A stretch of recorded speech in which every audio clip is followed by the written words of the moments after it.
People sometimes ask me, why bother using Illustrator, which is primarily a vector-based program, to create what ultimately will be displayed as pixel-based graphics? Well, this is probably one example that really shows the strength and benefits of using Illustrator. Working with icons, which generally have to be produced very, very small.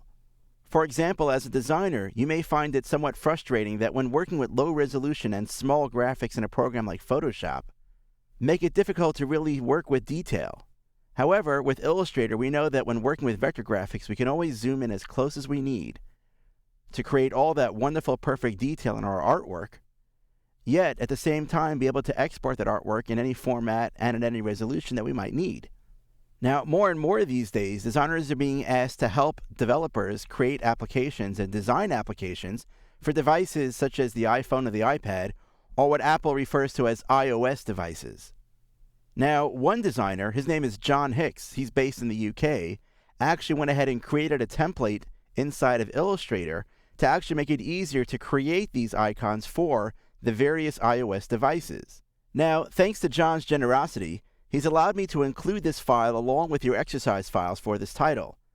Alternatively, you can go to John's website, which is available at hicksdesign.co.uk/journal, to download updated versions of this template or to see some of John's other work. Now, to use this template, you can see that John has already created some layers here, and at the very top is a layer called Guides and Masks. If I turn that off, you simply see these squares that are here, which are all set to the correct sizes.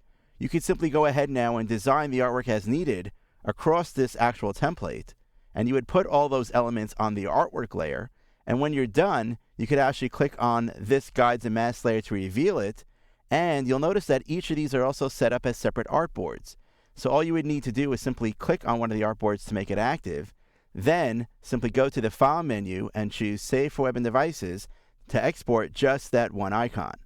I'll click Cancel here to go back to the document, but it's a really easy way to get all of your artwork in one place and be able to export just about the icons in any size that you need right out of Illustrator.